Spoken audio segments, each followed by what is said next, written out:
Berapa atasanmu sanggup memberi gaji sehingga begitu enteng kau tinggalkan sholatmu? Apa yang dijanjikan istrimu sehingga begitu enteng kau berikan yang haram? Hanya rayuan sesaat, padahal dia pun akan meninggalkanmu sebelum masa tua tiba. Apa yang dijanjikan anak-anakmu?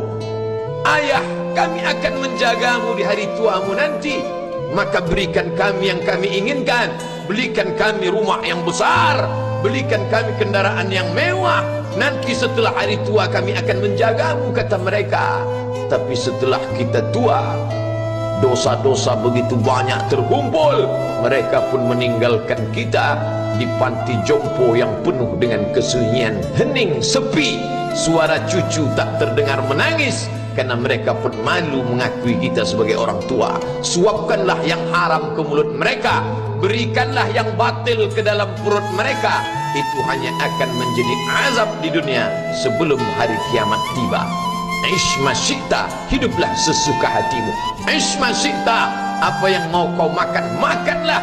Apa yang akan kau bekerjakan, kerjakanlah.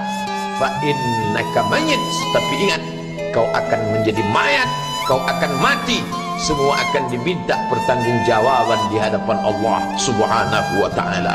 Hari ini orang boleh tertawa, hari ini orang boleh merasa dunia dia yang punya, tapi sampai masanya yang hijau akan berubah menguning, yang kuning akan mati, yang mati akan menjadi debu, yang debu ditiup angin hampa tak bermakna. Lalu apa yang akan dibawa menghadap Allah Subhanahu wa ta'ala?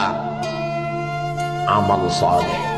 Kalau pernahlah mulut itu membaca sepotong dua potong ayat sebelum berangkat bekerja, kalau sempatlah masuk ke kamar mandi mengambil air wudhu, solat sunat duha sebelum berangkat bekerja, kalau sempatlah ketika duduk dalam suasana santai membuka iPad lalu dibuka Quran digital sambil melihat beberapa ayat merenungkan maknanya mengingat mati, kalau sempatlah mulut mengucapkan subhanallah wa bihamdihi subhanallahil azim, kalau sempatlah anak istri dibawa ke masjid iktikaf mendengarkan pengajian, kalau sempatlah beberapa persen dari pendapatan itu dilimpahkan ke rumah anak yatim panti jompo masjid, kalau sempatlah beberapa meter tanah dibeli untuk pembebasan mendirikan rumah Allah, kalau sempat memberikan beberapa karpet untuk rumah yang selalu ditinggalkan, kalau sempatlah membelikan beberapa kilo beras untuk yatim piatu dan panti jompo, itulah yang akan menolong di hadapan Allah. Adapun rumah besar dengan beberapa semen, dengan beberapa busi yang banyak, semua akan menjadi tinggal kenangan. Mereka akan menjual, membagi-baginya. Tanah yang dulu harganya semeter 100.000 sekarang sudah menjadi 5 juta. Mereka akan bagi-bagi itu semua kepada ahli waris. Lalu kita hanya membawa 3 helai kain tipis yang tidak berjahit, dan itu semua menjadi milik orang.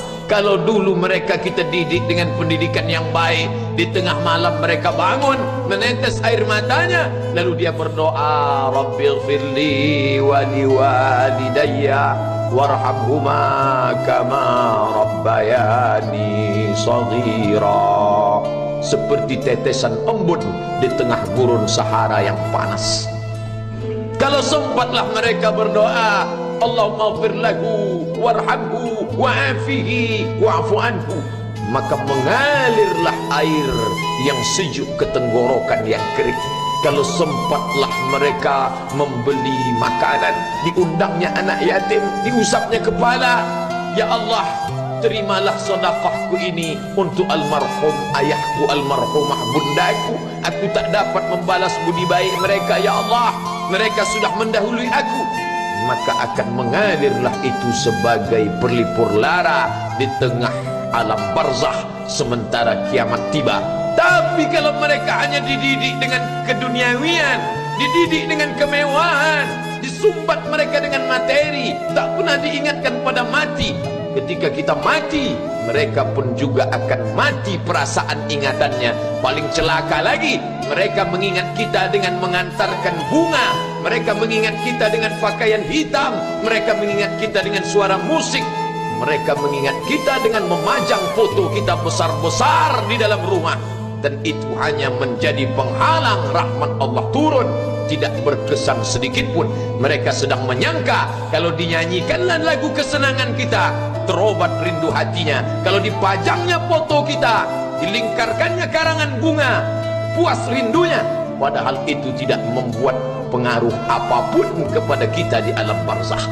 Maka sayang, buatlah sayang yang mengingatkan sesudah mati.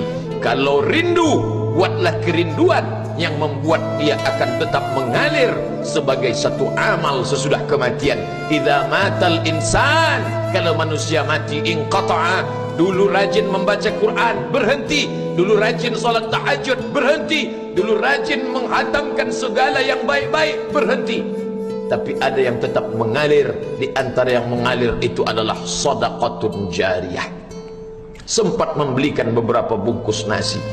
Nampak orang tua di panti jompo menyuap nasi itu, menggeletar tangan mereka karena usia lanjut, menetes air mata. Kita bukan sedang melihat orang tua, kita bukan sedang melihat orang lain. Saat itu kita sedang melihat potret diri kita 30 tahun yang akan datang. Di mana aku 30 tahun akan datang? Surga, kenikmatan yang luar biasa, tapi dia tidak akan dimasuki oleh orang yang biasa-biasa. Solat biasa, baca Quran biasa, zikir biasa, untuk mendapatkan yang luar biasa, maka itu bukan perimbangan ibadah yang fair. Hanya dengan solat wajib biasa, hanya dengan baca Quran biasa, hanya dengan zikir biasa, hanya dengan sedekah biasa, berharap akan masuk ke dalam surga yang luar biasa, maka sungguh bukan suatu perimbangan.